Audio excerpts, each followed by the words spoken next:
चिड़िया नाल में बाज लड़ावां, गिदड़ा नू मैं शेर बनावां, 1.25 नाल एक लड़ावां, ता गोबिंद सिंह नाम धरावां। जी हाँ, आज हम बात करेंगे सिखों के 10वें गुरु गुरु गोबिंद सिंह के बारे में। मैं अनामिका आप सभी का हार्दिक अभिनंदन और स्वागत करती हूँ। गुरु गोबिंद सिंह एक ऐसे शख्स जो सनातन को बचाने के लिए परिवार सहित बलिदान हो गए। एक सच्चे सिख, एक सच्चे गुरु, जिनकी वजह से आज हमारा सनातन हमारे बीच सुरक्षित है। क्या आप जानते हैं विश्व की सबसे महंगी जमीन सरहिंद जिला फतेहगढ़ साहब पंजाब में है, जो मात्र 4 स्क्वायर मीटर है। क्यों हुई ये छोटी सी जमीन सबसे महंगी, जरूर जानिए। रोंगटे खड़क कर देने वाली ऐतिहासिक घटना। यहाँ पर श्री गुरु गोबिंद सिंह के 2 छोटे साहिबजादों का अंतिम संस्कार किया गया था। सेठ दीवान टोडरमल ने यह जमीन 78,000 सोने की मोहरे अर्थात सोने के सिक्के देकर मुस्लिम बादशाह से खरीदी थी। सोने की कीमत के मुताबिक इस 4 स्क्वायर मीटर जमीन की कीमत 25 अरब रुपए था। दुनिया की सबसे महंगी जमीन खरीदने का रिकॉर्ड सिख धर्म के इतिहास में दर्ज करवाया गया है।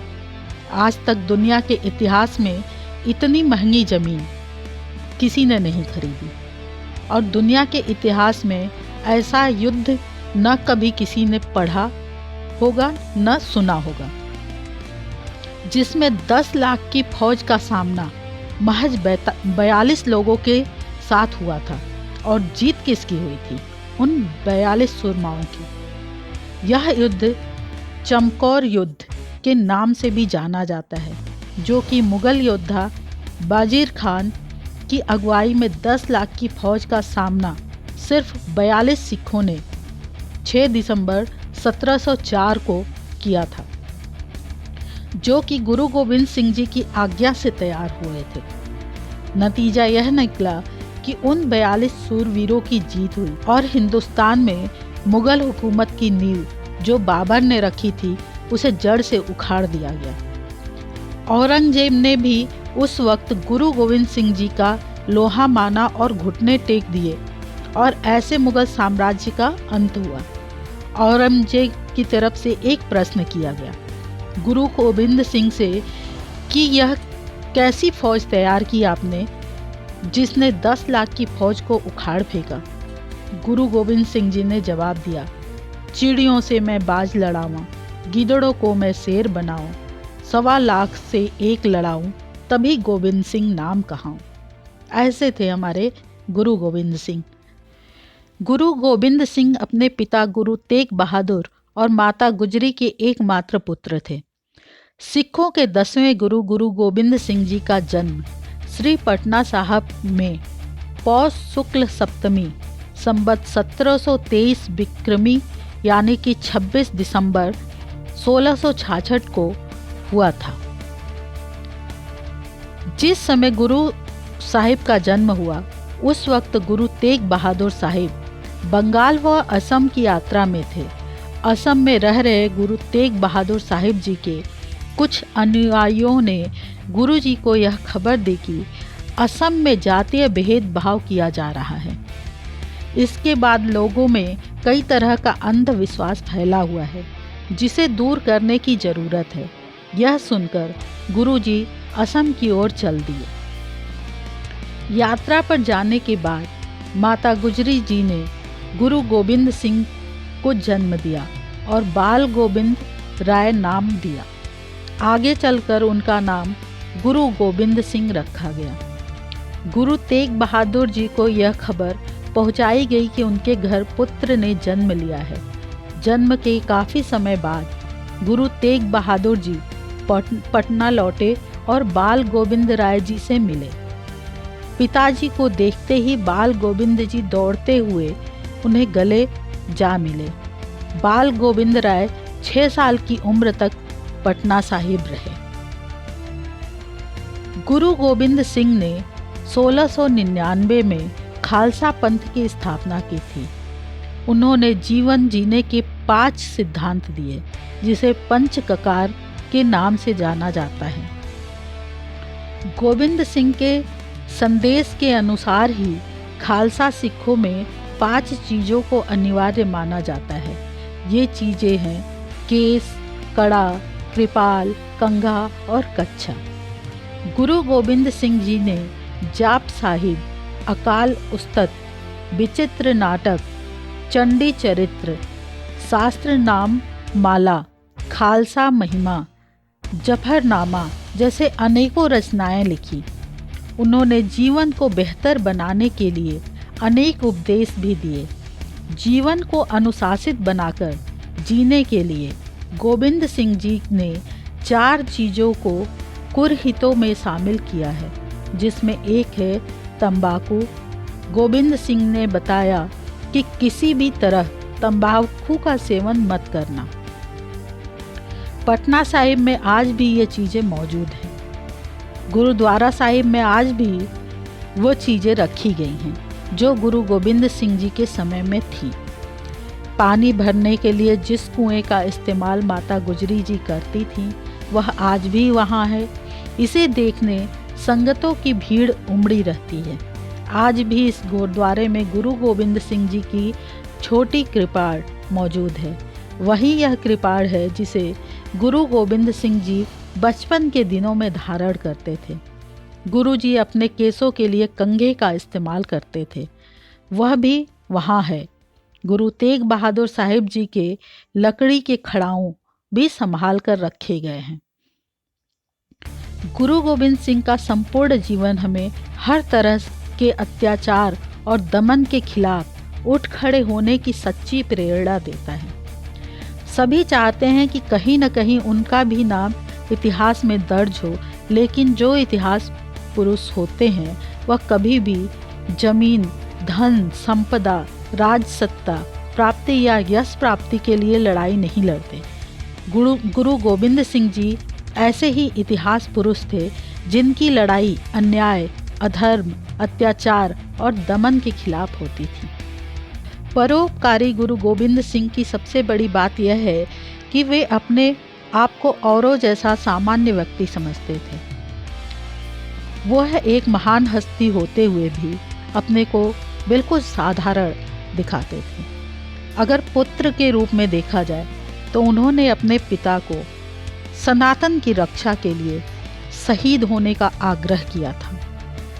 पिता के रूप में देखा जाए तो उन्होंने अपने पुत्रों की कुर्बानी सनातन की रक्षा के लिए दे दी।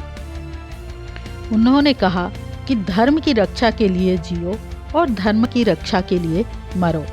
अगर लेखक के रूप में देखा जाए तो उनकी भाषा का कोई भी तोड़ नहीं है। उन्होंने गुरु ग्रंथ की रचना की, जो आज भी सिखों में गुरु के रूप में पूजी जाती है। त्यागी के रूप में, अगर एक त्यागी के रूप में आपको देखा जाए तो आपने आनंदपुर के सुख छोड़ माँ की ममता, पिता की साया, बच्चों के मोह को आसानी से धर्म की राह के लिए त्याग दिया। अगर आपको एक योद्धा के रूप में देखें तो हैरानी होती है कि आपने अपने हर तीर पर 1 तोला सोना लगवाया हुआ था। जब इस सोने का कारण आपसे सिखों ने पूछा तो मरते तो उनके दुश्मन होते हैं, फिर ये सोना क्यों? तो आपका उत्तर था, मेरा कोई दुश्मन नहीं है, मेरी लड़ाई जालिम के जुल्म के खिलाफ है। इन तीरों से जो घायल होंगे वे इस सोने की मदद से अपना इलाज करवाकर अच्छा जीवन व्यतीत करें और अगर उनकी मौत हो गई तो उनका अंतिम संस्कार हो सके। आपके जैसा गुरु भी कोई नहीं जिसने अपने को सिखों के चरणों में बैठकर अमृत की दात मंगाई और वचन किया कि मैं आपका सेवक हूँ और जो हुक्म दोगे मंजूर करूँगा। समय आने पर आपने सिखों के हुक्म का पालन भी किया। आपने अपने जीवन का हर पल परोपकार में व्यतीत किया। आपके जितने गुणों का वखान किया जाए वो कम है। 26 दिसंबर 1704 को गुरु गोबिंद सिंह के दो साहिबजादे जोरावर सिंह और फतेह सिंह को इस्लाम धर्म कबूल न करने पर सरहिंद के नवाब ने दीवार में जिंदा चुनवा दिया था। माता गुजरी को किले की दीवार से गिराकर शहीद कर दिया गया था। उनकी इस शहादत के लिए फतेहगढ़ साहिब के शाहिदी जोड़ मेले का आयोजन हर वर्ष किया जाता है। दिसंबर 1704 में गुरु गोबिंद सिंह सिखों के साथ मुगलों की सेना चीरते हुए चक्कौर की गढ़ी में जाना पड़ा था। सरसा नदी पार करते समय माता गुजरी दो पुत्रों उनके दो साहिबजादों के साथ बिछड़ गई थी। गोबिंद सिंह के दोनों पुत्रों जोरावर सिंह और फतेह सिंह को अपने यहाँ 20 वर्ष के रसोइये का कार्य करने वाले गंगू के घर पर रहना पड़ा। माता गुजरी के पास गहने और सोने के सिक्के थे। गंगू का मन लालच से भर आया। उसने यह सब कुछ चुराने और पाने की सोचकर वहाँ के कोतवाल को जाकर सूचना दे दी और गिरफ्तार करवा दिया। जेल में माता गुजरी ने अपने दोनों पोतों को ज्ञान की बातें बताई। आने वाली विपदा के सामने धर्म की लड़ाई कैसे लड़नी है इसकी शिक्षा दी। सुबह नवाब ने दोनों साहिबजादों को पेश होने का आदेश दिया। दोनों को नवाब ने इस्लाम धर्म कबूल करने के लिए कहा। जब वह दोनों साहिबजादे नहीं माने तो उन्हें जिंदा दीवार में चुनवा दिया गया और माता को सरहिंद के किले के बुर्ज से नीचे गिराकर शहीद कर दिया गया। इस प्रकार गुरु गोविंद सिंह जी का पूरा परिवार धर्म के लिए अपनी शहादत दे दिया। ऐसे थे हमारे गुरु गोविंद सिंह जी। इस प्रकार हमने देखा गुरु गोविंद सिंह जी का चरित्र, उनका व्यवहार, उनके कर्म हर तरह से अनुकरणीय और आदरणीय है। मैं इतनी सक्षम नहीं कि उनके गुणों की महिमा कर सकूं, फिर भी मैंने एक प्रयास किया। जो आपको पसंद आए तो ज़रूर बताइए। इसी के साथ मैं अपनी वाणी को विश्राम देती हूँ। जय सनातन, जय भारत।